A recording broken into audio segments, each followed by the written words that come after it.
O Senhor esteja convosco.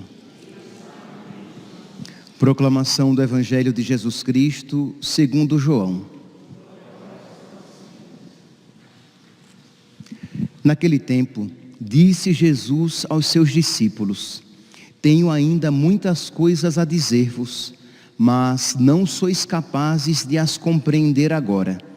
Quando, porém, vier o Espírito da verdade, ele vos conduzirá à plena verdade, pois ele não falará por si mesmo, mas dirá tudo o que tiver ouvido, e até as coisas futuras vos anunciará.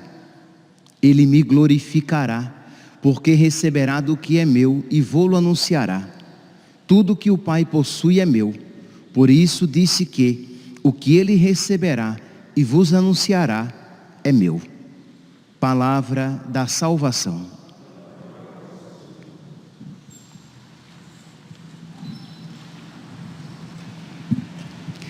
Caríssimos irmãos e irmãs, temos a alegria de celebrar hoje a memória de São Gregório VII, Papa. Quem foi este Papa tão providencial, do século XI? Para que nós compreendamos bem o papel de São Gregório VII, é importante que nós tenhamos uma visão rápida, uma visão do período histórico em que ele se encontrava.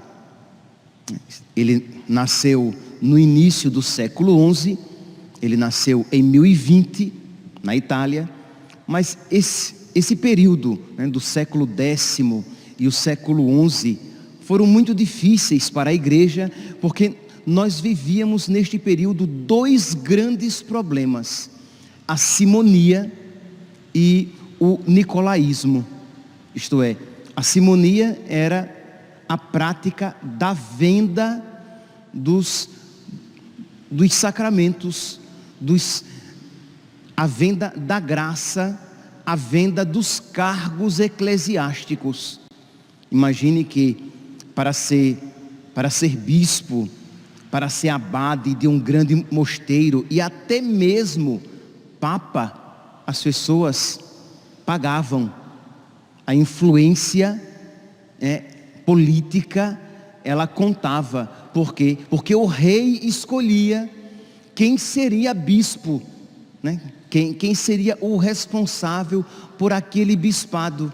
E muitas vezes, não poucas vezes, pessoas não virtuosas, sem vocação, eram escolhidas pelos poderes civis e ordenadas pelos poderes eclesiásticos. Os reis escolhiam e os bispos ordenavam. Então, bispos, abades, cargos de influência e até mesmo papas. Imagine que neste período muitos papas eram assassinados. Por quê? Porque quando subia ao trono de Pedro um papa de uma família, aquela outra família que queria que o seu escolhido tivesse sido eleito, que o seu escolhido tivesse sido eleito, matava aquele papa, para que, quem sabe, numa próxima rodada, do seu gosto, segundo os seus critérios, subisse ao trono de Pedro. Então, meus irmãos, uma confusão terrível, uma confusão muito grande, e nós podemos imaginar aqui como foi escandaloso para o povo de Deus ver bispos, abades, totalmente sem virtude, sem amor à igreja. E é também neste mesmo período, então, que nós iremos ver com muita frequência, numa grande quantidade, o caso dos concubinatos, isto é, padres e até mesmo bispos vivendo com mulheres. tendo filhos, tendo vida marital, sem poderem de fato se casar. Porque imagine, se a não virtude, se o pecado estava assim tão comum e nos altos cargos da igreja, não era de se esperar o contrário, que infelizmente muitos sacerdotes se deixassem guiar pelo mau exemplo dos seus pastores, dos seus superiores. Então era este o contexto de simonia, a venda, né, das ordens, a venda dos sacramentos e do concubinato. Pois bem, então neste período que nasceu Hildebrando, era esse o seu nome de batismo, de nascimento. Ele nasceu numa família simples, só que ele foi apadrinhado por um tio seu, por um tio materno, Lourenço, que era abade de um mosteiro, que lhe deu educação e viu que aquele menino, que Hildebrando, ele tinha uma boa cabeça, era um menino muito inteligente, e aquilo que foi, digamos, investido nele, frutificou abundantemente. Ele cresceu, ele se tornou um rapaz muito capaz, e a sua fama começou a se expandir, de modo que ele foi trabalhar junto de João Graciano, que será o futuro Gregório VI. João Graciano, uma vez feito Papa, traz Hildebrando para trabalhar com ele, o faz o seu secretário. Hildebrando tinha apenas 25 anos e já era o secretário do Papa. O Papa Gregório VI foi deposto. Aqui eu estou resumindo a história, eu quero logo chegar à situação, né, ao ponto que eu quero me aprofundar. Gregório VI foi deposto pelo imperador, imagine aqui, mas não um Papa, Gregório VI, que foi deposto pelo imperador, porque nós podemos imaginar, né, os poderes políticos tinham muita influência, até mesmo dentro da igreja. Então, se eles escolhiam os bispos, se eles escolhiam os papas, também a sua influência seria suficiente para depor até mesmo um papa. Então Gregório VI foi deposto, foi para o desterro, Hildebrando o acompanhou, e tudo isso ficou ali na sua experiência, dele ver que aquilo não era bom, que aquilo era péssimo, uma influência desta maneira dos poderes civis na igreja. O Papa Gregório VI morre e Hildebrando, ele, depois da morte de Gregório VI, ele vai para a França. Lá ele conhece Cluny, que era uma raiz cisterciense de monges que queriam renovar a igreja, por meio da santidade.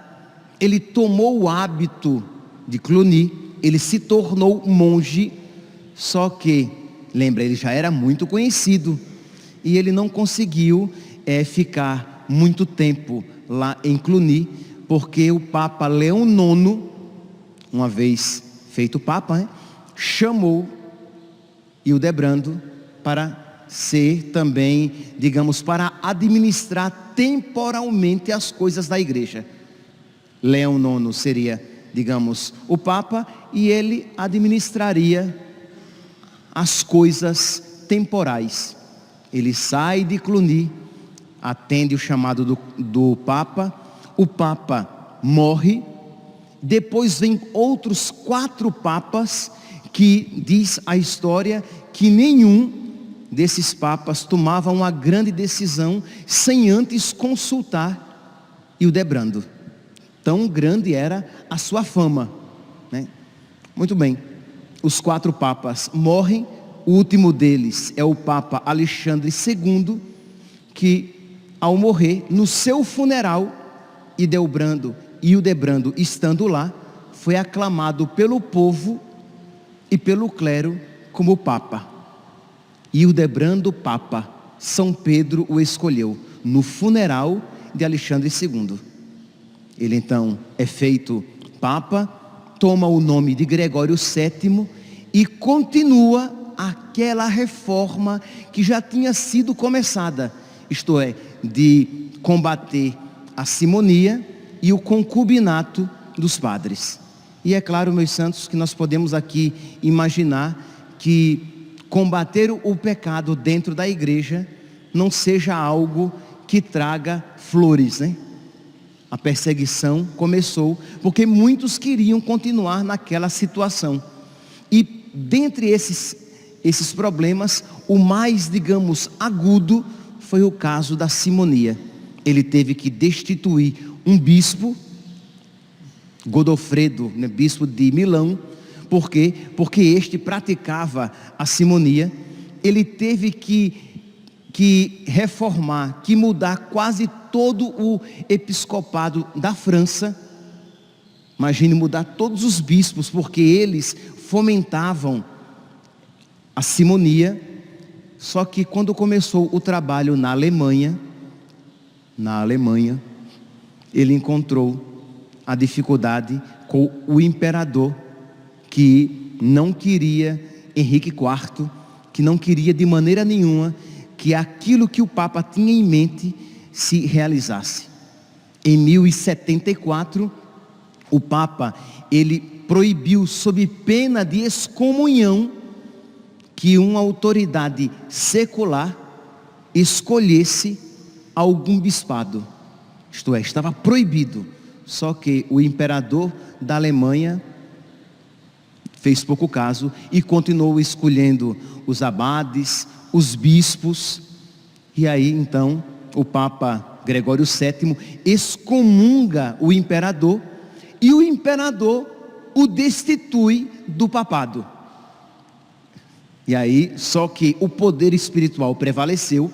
Diz aqui que o povo, quando o Papa o excomungou, o povo abandonou o imperador, abandonou completamente, que ele não tinha nem mais quem lhe preparasse o banho. Não é que, digamos, os príncipes alemães abandonaram o imperador, abandonaram. As autoridades alemãs, quando viram a excomunhão, elas disseram: olha, não tem jeito. Mas não só as autoridades, né? Os príncipes alemães seriam mais ou menos o que aqueles responsáveis pelos estados alemães. Eles abandonaram o imperador, mas não só, até os seus camareiros, cozinheiros, não queriam mais trabalhar para o imperador que tinha sido excomungado. Então, quando o imperador se viu nesta situação, ele resolveu pedir perdão, mas era um perdão falso, era um arrependimento mentiroso. Mas mesmo assim, ele saiu então de Trenó, no inverno, tido o inverno mais rigoroso de então. Ele saiu no inverno de 76 para 77, ele saiu no inverno para pedir perdão ao Papa, onde ele estava, lá em Canossa. Ele estava em uma propriedade de uma mulher muito piedosa da igreja. Lá chegando, diz que o Papa não o recebeu, e ele passou 3 dias com os pés na neve, implorando perdão. O Papa o perdoou. Quando ele recebeu o perdão papal e voltou para a Alemanha, retomou a perseguição. E aqui vou resumir ainda mais. Ele consegue então sitiar Roma por 3 anos, e o Papa tem que fugir. Morreu São Gregório VII no desterro. Morreu São Gregório VII fora de Roma. Morreu, digamos, privado do seu poder papal, mas morreu na amizade de Cristo. Por quê? Porque ele lutou, ele fez as escolhas certas, ele lutou contra aquilo que era errado. Diz que ele morre no dia 25 de maio de 1085, e ele morre repetindo: amei a justiça, odiei a iniquidade, por isso morro no exílio. Amei a justiça, odiei a iniquidade, por isso morro no desterro, morro no exílio. Meus irmãos, São Gregório VII é um exemplo para todos nós, não apenas na igreja, não apenas para os homens, os bispos, os padres, os papas, mas para todos nós. Imagine que ele resolveu combater aquilo que era tido mais ou menos como comum na época. As pessoas viam que era, digamos, desagradável, mas era algo comum que o rei escolhesse os bispos. As pessoas viam que era errado, mas ninguém falava quando sabia que o padre vivia adjojado, né, como se diz aqui em cuiabanês, vivia em concubinato, vivia com mulheres. As pessoas sabiam que era errado, mas elas faziam vista grossa. Então seria muito mais simples para Gregório VII, ele teria um papado glorioso se ele não entrasse nessas questões, se ele não combatesse esses pecados que estavam tão incrustados, que estavam tão enraizados na prática daquelas pessoas do século X e do século XI. Mutatis mutandis, é como hoje em dia, se as autoridades da igreja continuarem, e com a graça de Deus continuarão, combatendo o aborto, combatendo a ideologia de gênero, combatendo o fato do pecado, de as práticas homossexuais serem pecado. Imagine, enquanto lá na Alemanha, padres se reúnem para abençoar uniões homossexuais. Por quê? Porque aquilo virou algo comum. Isto é, todo mundo faz, todo mundo vive daquela maneira. Então vamos abençoar o pecado. Mas se nós estivermos dispostos a sofrer por fazermos as coisas certas, nós poderemos dizer, como São Gregório VII: amei a justiça, odiei a iniquidade, por isso morro no desterro, mas entro no céu. Nós podemos, meus irmãos, sofrer neste mundo, mas sofreremos pela glória eterna. Nós somos chamados a sofrer pelas coisas certas, pelas escolhas certas que nós fazemos. Diz São Paulo na Sagrada Escritura que nós somos chamados a sofrer como justos e não como os ímpios. Então não existe aqui um meio termo. Nós vamos escolher se nós iremos sofrer pelas escolhas certas que nós fizermos, ou se nós iremos sofrer eternamente pelas escolhas erradas que nós fizermos. Mas se nós sofrermos pelas escolhas certas, o nosso sofrimento será temporal, o nosso sofrimento será provisório. Mas se nós, por inimizade à cruz, nós quisermos nos preservar das dificuldades neste mundo, caindo na infidelidade a Deus e a sua igreja, nós iremos sofrer por toda a eternidade. A escolha aqui é de cada um. Vocês sabem muito bem, se nós formos agora aplicar para a nossa vida, para a vida particular, de família, trabalho, entre os amigos, como nós somos tentados a quê? A fazer vista grossa, a viver de uma maneira superficial, a fazer que nós não estamos vendo. Este Papa poderia fazer isso. Gregório VII poderia simplesmente continuar mais ou menos fazendo o que os seus predecessores faziam e terminaria mais ou menos bem o seu papado, mas ele não agradaria a Deus. Ele não seria um verdadeiro servo de Cristo. Mas então, por amor a nosso Senhor, por amor à igreja, ele estava disposto a sofrer, combatendo o erro, combatendo a mentira, combatendo o pecado, sabendo que por causa disso, ele seria perseguido, ele teria uma vida muito mais difícil, mas ele agradaria a Deus.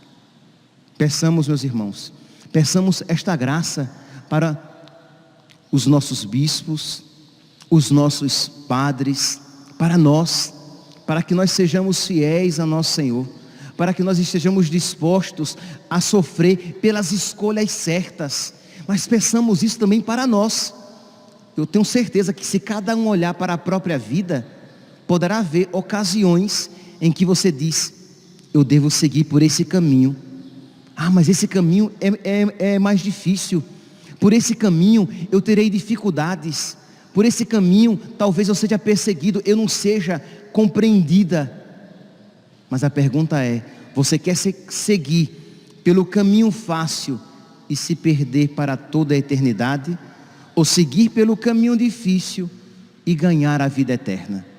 Que São Gregório VII, que disse, repito: amei a justiça, odiei o pecado, odiei a iniquidade, por isso sofro, por isso morro no desterro.